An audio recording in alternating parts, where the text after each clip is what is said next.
Students, एक बार फिर से आपका एक और नई वीडियो में बहुत बहुत स्वागत है। तो आज की इस वीडियो में आपको एक्सप्लेन कराने वाला हूँ हमारी क्लास 10th इंग्लिश के ओरिजिनल पेपर की ग्रामर। ये स्टूडेंट्स बिल्कुल सटीक सॉल्यूशन आज मैं आपको डिटेल में एक्सप्लेन कराने वाला हूँ, क्योंकि मोस्टली यूट्यूबर्स आपको रॉन्ग आंसर्स बता रहे हैं और आपको कंफ्यूज कर रहे हैं।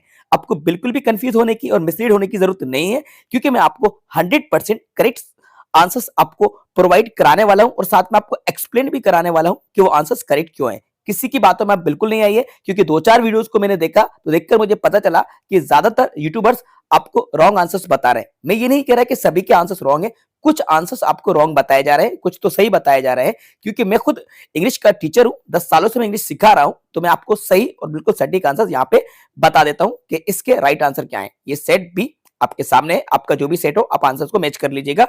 ये हमारी क्लास 10th इंग्लिश का ओरिजिनल पेपर है। डायरेक्टली मैं आपको लेके चल रहा हूँ सेक्शन सी की तरफ। बाकी सॉल्यूशन मैंने ऑलरेडी अपलोड कर रखा है। आपने वीडियो को नहीं देखा है तो उस वीडियो को भी आप देख लीजिएगा, क्योंकि बहुत कम स्टूडेंट ने उस वीडियो को देखा है। अब आपको सेक्शन सी की मैं ग्रामर बताता हूँ और एक्सप्लेन भी कराता हूँ। देखो, फिल इन द ब्लैंक्स का पहला क्वेश्चन है, Sita is than any other girl. बच्चों, इसका जो राइट आंसर है मोर इंटेलिजेंट। आई होप आपने भी मोर इंटेलिजेंट दिया हो। अब अच्छा, मोर इंटेलिजेंट क्यों है? देखो, ये जो देन वर्ड लगा हुआ है, तो बच्चों देन का हम यूज करते हैं कंपैरेटिव डिग्री में, एक बात। दूसरी बात ये है कि यहाँ पे मोर इंटेलिजेंट जो है ये हमारी कंपैरेटिव है, और मोर इंटेलिजेंट के साथ हम देन का यूज करेंगे। तो Sita is more intelligent then any other girl. ठीक है, तो यहाँ पे मोर इंटेलिजेंट राइट आंसर आएगा। ठीक है, ये बी था इसका। आई दिस बुक यस्टरडे। अब यहाँ पे देखिए यस्टरडे यूज हो रहा है, और यस्टरडे कब यूज करते हैं हम? यस्टरडे का यूज करते हैं पास्ट में, और जब सेंटेंस पास्ट में होता है तो वर्ब की सेकंड फॉर्म लगती है। तो वर्ब की सेकंड फॉर्म यहाँ पे क्या है? रेड है। रीड्स का यूज करते हैं हम प्रेजेंट में, लेकिन रीड यहाँ पे नहीं आएगा। सब्जेक्ट यहाँ पे आई है, तो आई के साथ रीड तो हो ही नहीं सकता, क्योंकि आई के साथ रीड्स कैसे आ सकता है? आई के साथ एस का यूज नहीं करते। आई रीड होता, अगर प्रेजेंट का होता तो भी रीड होता, लेकिन ये तो पास्ट में। रीडिंग तो कंटिन्यूस में यूज होता है, बिल्कुल नहीं आएगा। आई रेड पढ़ा जाएगा, स्पेलिंग सामने सेम रहेगी। ए राइट आंसर था। You work hard you will fail. अब कुछ बच्चों ने यहाँ पे इफ लगा दिया, इफ नहीं आएगा बच्चों, यहाँ पे अनलेस आएगा। जरा सेंटेंस को समझो। Unless you work hard you will fail, इसका रिजल्ट देखो। अनलेस का मतलब क्या होता है? यदि नहीं। ये मैंने आपको पहले भी बताया था, यदि नहीं। और इफ का मतलब होता है यदि। तो अनलेस यू वर्क हार्ड, यदि आप कठिन परिश्रम नहीं करते हैं, यू विल फेल, आप फेल हो जाएंगे।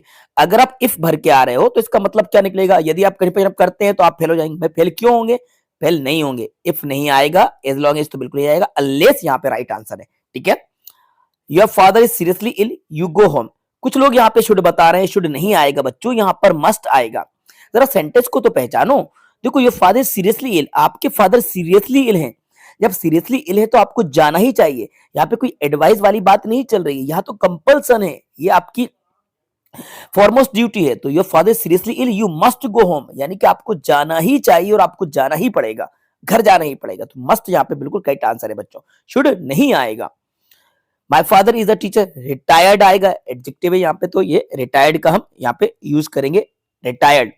हाउ टाइम, अब कुछ लोगों ने मैनी भर लिया या कुछ ने मैनी बता रहे हैं। भाई मैनी नहीं आता है, टाइम के साथ मच का यूज करते हैं। How much time is left, क्योंकि टाइम हमारा सिंगुलर अनकाउंटेबल नाउन है, और मैनी का यूज करते हैं प्लूरल काउंटेबल नाउन में। ये मैंने आपको पहले भी बताया था। मच यहाँ पे बिल्कुल करेक्ट आंसर आएगा। अब ये एक्सक्लेमेटरी सेंटेंस है, एक्सक्लेमेटरी सेंटेंस में तो ए का यूज करते हैं। व्हाट अ ब्यूटीफुल फ्लोर, तो यहाँ पे ए राइट आंसर होगा। ठीक है, चलो अब आते हैं डूएस डाइटेड में।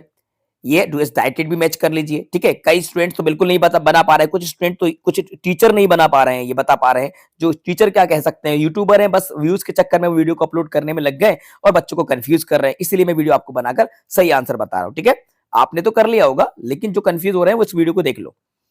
आई do exercise regularly, make an interrogative sentence बनाना है।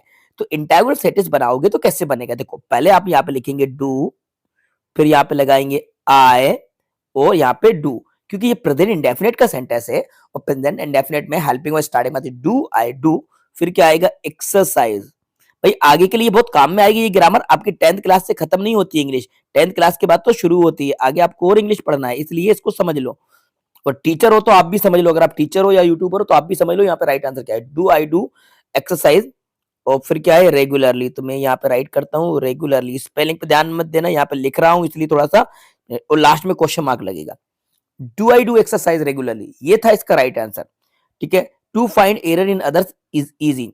इट का यूज करना था, तो देखो इट को स्टार्टिंग में लिखोगे, इट कैपिटल बन जाएगा, it is easy, it is easy to find, find ये डी है, ये डी कर लेना, एरर, एरर, ठीक है, एरर लिखा हुआ है यहाँ पे, इन अदर्स यहाँ पे लिख दो, in others, in others, it is easy to find error in others, यानी कि दूसरों में गलती ढूंढना बहुत आसान है, गलती को सुधारना बहुत डिफिकल्ट है ना। So it is easy to find error in others का मतलब होता है दूसरों में गलती ढूंढना बहुत आसान है, ठीक है, ये राइट आंसर हो गया। ये अब ये वाला देख लो, Lencho wrote a letter to God, Lencho was peasant. अब कई यूट्यूबर ने तो इसको रॉन्ग बता दिया, आपको पता नहीं, कुछ लोग कह रहे हैं कि Lencho wrote a letter who was peasant, कुछ कह रहे हैं कि Lencho who was a peasant wrote a letter, पता नहीं क्या क्या बता रहे हैं। अब सही आंसर देखो क्या होगा, सही आंसर बच्चों यहाँ पे ये होगा कि पहले आप लिखोगे लेंचो, लेंचो, ठीक है, लेंचो, उसके बाद फिर लिखोगे who wrote a letter to God, Lencho who, ये ऊपर वाला आएगा पहले, wrote, who wrote a letter, a letter to God, फिर क्या है, वाज अ, इसके बाद लिखना पड़ेगा वाज अ पीजेंट, PASANT, ये है बिल्कुल correct answer. Lencho who wrote a letter to God was a peasant, Lencho जिसने गॉड को लेटर लिखा था वो एक किसान था। Lencho who wrote a letter to God, Lencho जिसने गॉड को लेटर लिखा था वाज अ पीसेंट, ये राइट आंसर। ऐसा नहीं है कि Lencho who was a peasant wrote a letter, Lencho जो किसान था लिखा था, नहीं नहीं, इसको ऐसा लिखो। अब देखते हैं सो दैट का यूज, तो सो दैट का तो आपने बहुत अच्छे तरीके से कर लिया होगा, ये तो क्रीम था आपके लिए, ये तो मजेदार था। सो दैट का यूज तो आप सभी ने कर लिया होगा, क्या करा होगा देखो लो जरा, मिला लो। सो दैट का तो सभी बताते हैं, my sister, my sister is, very हट के क्या लगता है, so, so intelligent, INETI, intelligent, my sister is so intelligent that, बीच में लग जाएगा, she can solve any problem, तो यहाँ पे क्या जाएगा, शी कैन सॉल्व, भाई पूरा any problem last first term, my sister is so intelligent that she can solve any problem, मेरी बहन इतनी ज्यादा इंटेलिजेंट है कि वो कोई भी प्रॉब्लम को सॉल्व कर सकती है, ठीक है। ये वेरी के प्लेस पे सो का यूज हुआ और दोनों सेंटेंस के बीच में दैट लगा, ये मैंने आपको बताया था। ही नोज मी वेल, कई यहाँ पे रॉन्ग बता रहे हैं, देखो मैंने एक दो नहीं चार पांच वीडियो देख लिया, इसलिए मैं आपको सही आंसर बता रहा हूं कि कई यूट्यूबर आपको रॉन्ग आंसर बता रहे हैं, क्या रॉन्ग बता रहे हैं अभी आपको समझ जाओगे, ठीक है। इंग्लिश जरा सीखो, सुधारो अपनी इंग्लिश। मी का आएगा आई, आई के साथ आएगा एम, नॉन, नॉन, यहाँ पे टू हिम आएगा, कुछ लोग आपको बाय बता रहे हैं बच्चों, बाय नहीं आएगा, बाय आपने लगा दिया तो गलत आंसर है, यहाँ पे टू हिम आएगा, सही इंग्लिश कर लो अपनी।